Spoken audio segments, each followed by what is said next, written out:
যারা ট্রেনে বা বাসে চলাফেরার সময় হঠাৎ করে কেউ আপনার মোবাইলটি হয়তো চুরি করে নিয়েছে বা কোথাও পড়ে গিয়ে হারিয়ে গেছে, সেটা থানাতে কমপ্লেন করার পরেও আপনারা সেই মোবাইলটি এখনও পর্যন্ত ফিরে পাননি। তো সেই মোবাইলটা বা সেই মোবাইলের ডিভাইসটা আপনারা কিভাবে ব্লক করবেন সেটা আমি এই ভিডিওর মাধ্যমে আপনারাকে স্টেপ বাই স্টেপ দেখাবো।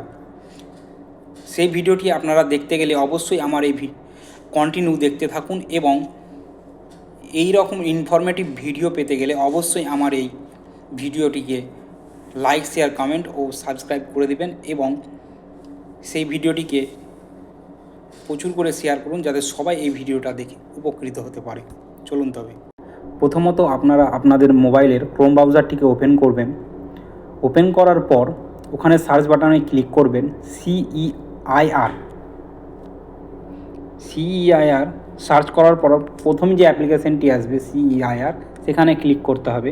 ক্লিক করার পর যে ওপরে 3 লাইনটিকে দেখতে পাচ্ছেন ওখানে ক্লিক করতে হবে। ক্লিক করার পর সিইআইআর সার্ভিসে ক্লিক করতে হবে। ক্লিক করার পর ব্লক স্টলেন অথবা লস্ট মোবাইলে ক্লিক করতে হবে। ক্লিক করার পর প্রথমে দেখতে পাবেন ডিভাইস ইনফরমেশন। সেখানে আপনার মোবাইল নাম্বার 1, মোবাইল নাম্বার 2, মানে আপনার একটা মোবাইল তো দুটো সিম থাকে, তো আপনারা দুটো সিম যেহেতু যদি থাকে তো দুটো সিমের নম্বরটাই দেবেন, আর যদি একটা থাকে তো একটাই দেবেন, মানে যেটা আপনার মোবাইলটা হারিয়ে গেছে সেই মোবাইল নম্বর 1, মোবাইল নম্বর 2 বসিয়ে দেবেন। তারপরে আছে IMEI 1, IMEI 2।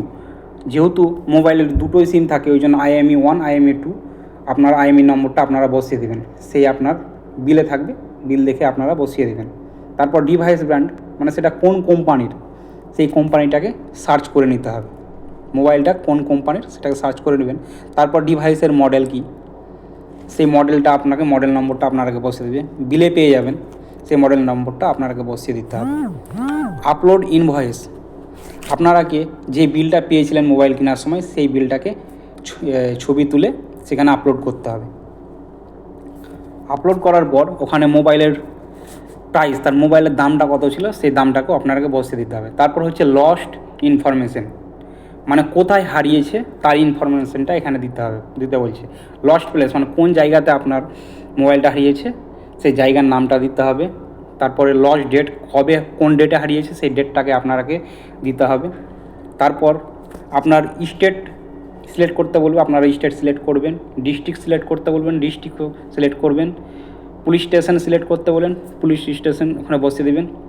Police complain number, মানে জিডি যে নম্বরটা সেই নম্বরটা বসিয়ে দেবেন।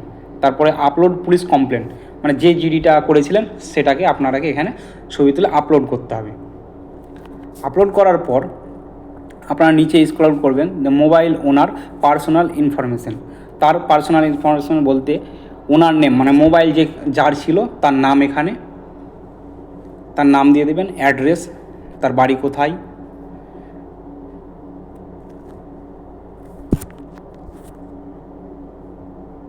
তারপর আইডেন্টিটি, আপনাকে আইডেন্টিটি এগুলোর মধ্যে যে কোনো একটা দিয়ে দিতে হবে।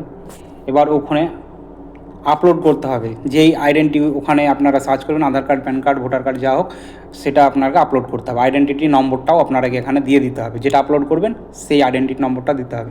এবার ইমেল আইডি চাইবে, ইমেল আইডিটা দিয়ে দেবেন, যদি মনে হয় দিবেন, তো না দিবেন, অসুবিধা নাই। তারপর ক্যাপচারটা আপনাকে দেখে দেখে বসিয়ে দিতে হবে। তারপর মানে মোবাইল নাম্বার ফর ওটিপি, মানে যেই মোবাইল নম্বরটা আপনারা দেবেন, মানে এখন যেটা মোবাইল ব্যবহার করছেন সেই মোবাইল নম্বরটা দিয়ে দেবেন, ওটাতে ওটিপি যাবে। তখন ওই 4 কোণা বক্সে ক্লিক করে আপনাকে প্রসিড করলেই সেটা আপনাদের ওই ডিভাইসটা ব্লক হয়ে যাবে। তো এইভাবেই আপনারা ঘরে বসেই আপনার নিজের মোবাইল দিয়েই সেই মোবাইলটিকে বা মোবাইল ডিভাইসটিকে লক করতে পারবেন। ধন্যবাদ।